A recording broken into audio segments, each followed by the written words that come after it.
sentyabrdan yenidən qiymətlər kəskin surətdə qalxacaq. Çünki ölkənin iqtisadiyyatı, ölkənin kənd təsərrüfatı sektoru, ərzaq, qida məhsulları ilə təminatı planlaşdırıla bilmir. Bu planlaşdırılmış şəkildə həyata keçirilmir.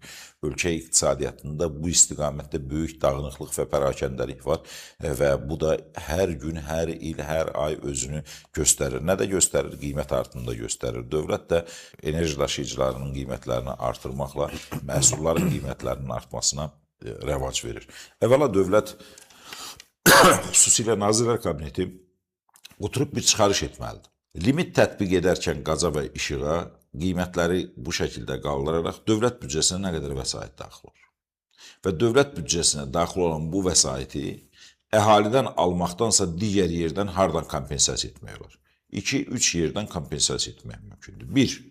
Enerji daşıyıcılarının maya dəyərini aşağı salır. Çıxıb Nazirlər Kabineti, çox təəssüf ki, parlamentdə bir adam belə, bir millət vəkili belə bunu sual vermir ki, bugün 1 kilovat elektrik enerjisinin dəyəri neçəyə başa gəlir?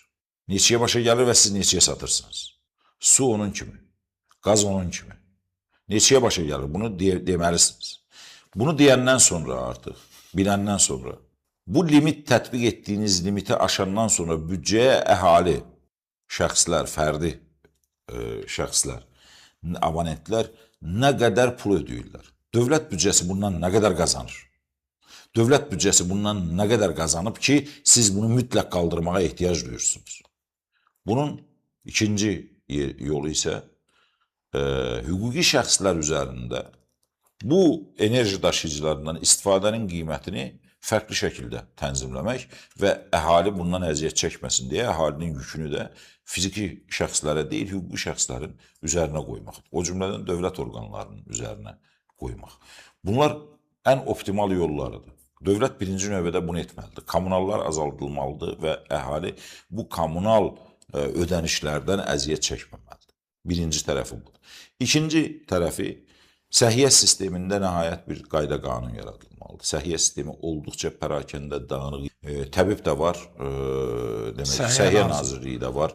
İkili strukturlar, yanaşı paralel strukturlar, bunlar biri təbibə tabidir, biri Səhiyyə Nazirliyinə tabidir. Səhiyyə Nazirliyi ilə məşğuldur, təbib nə ilə məşğuldur.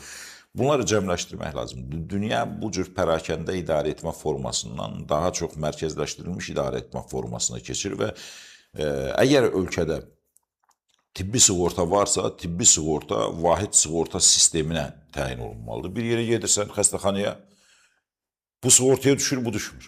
Nəyin əsasında? İnsan sağlamlığında vacib olan sığortaya salmırsan, vacib olmayan sıradan birini sığortaya salsan, halbuki insan elə onu öz gedib özü də verə bilər. Və külli miqdarda pul istənilir. Və niyə müəyyən olunmuş xəstəxanalarda? Bəli, bir xəstəxanada tibbi sığorta var, birində yox. Bəli. Niyə? Bu bir sistemdir. Dövlətin sistemidirsə, dövlət bundan pul ödəyirsə, vətəndaşın həkim seçmək, xəstəxana seçmək ixtiyarı var. Heç kim bu ixtiyarı məhdudlaşdıra bilməz. Hətta dustaq üçün belə bu məhdudlaşdırıla bilməz. Seçim ixtiyarı var. Mən filan həkimə müraciət etmək istəyirəm. Mən filan həkimə pasiyent kimi özümün sağlamlığımı etibar edə bilirəm. Bəli. O həkim elə yerdə işləyir ki, orada sığorta yoxdur. Nə etməlidir vətəndaş? Və sığorta pulunu niyə ödəmişdi? Nədən ötürü ödəmişdi? Dövlət bu vahid sistemi artıq nəhayət müəyyən etməlidir. O cümlədən həkimlərin maaşları və s.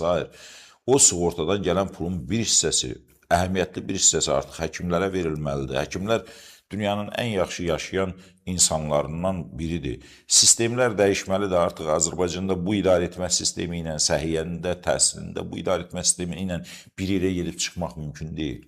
Digər tərəfdən, ərzaq qiymətlərinin üçün Rəqabət Məcəlləsinin tələblərinə riayət etmək lazımdır. Rəqabət Məcəlləsi ilə bağlı gömrükdə xüsusi bir sistem var. Invoice-la insanlar məhsul gətirir.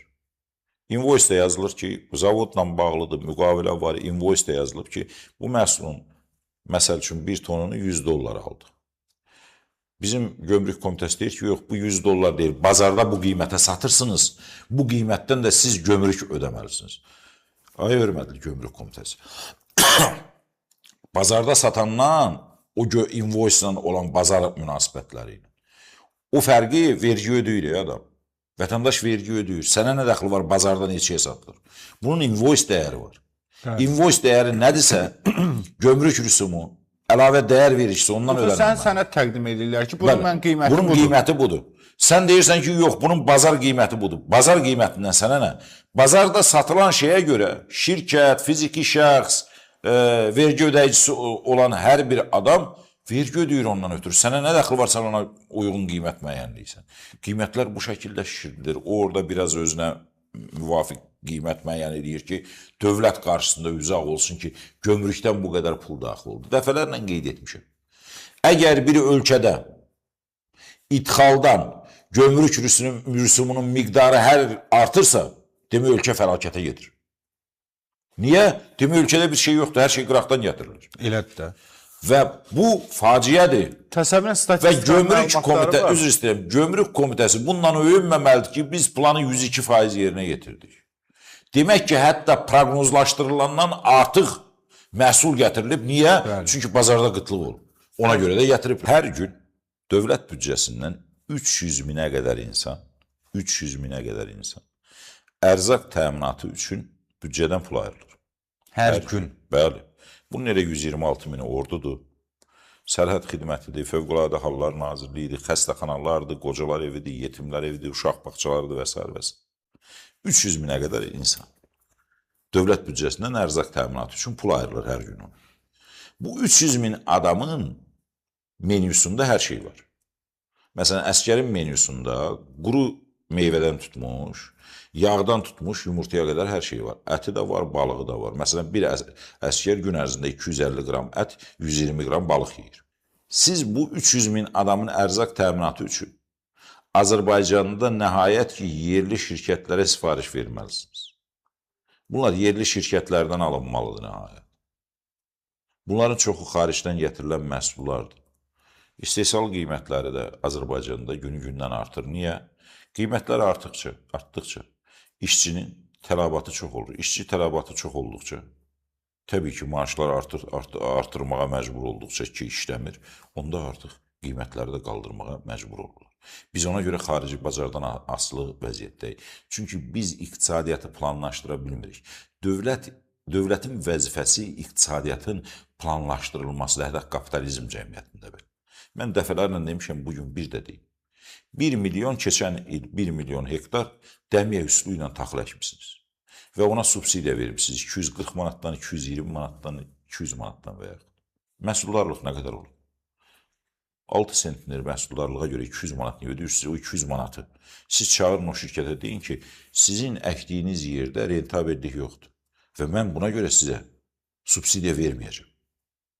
Sizə dövlət olaraq düşünürük ki, bu dəmiyə üsulu ilə siz taxıl deyil, filan şey əkə bilərsiniz. Bunu əkəcəksinizsə, biz sizə yardım edəcəyik. Azərbaycanda diqqət edin. Gətirilən mal qaranın, qoyunun da, xırda boynuzluların da, iri boynuzluların.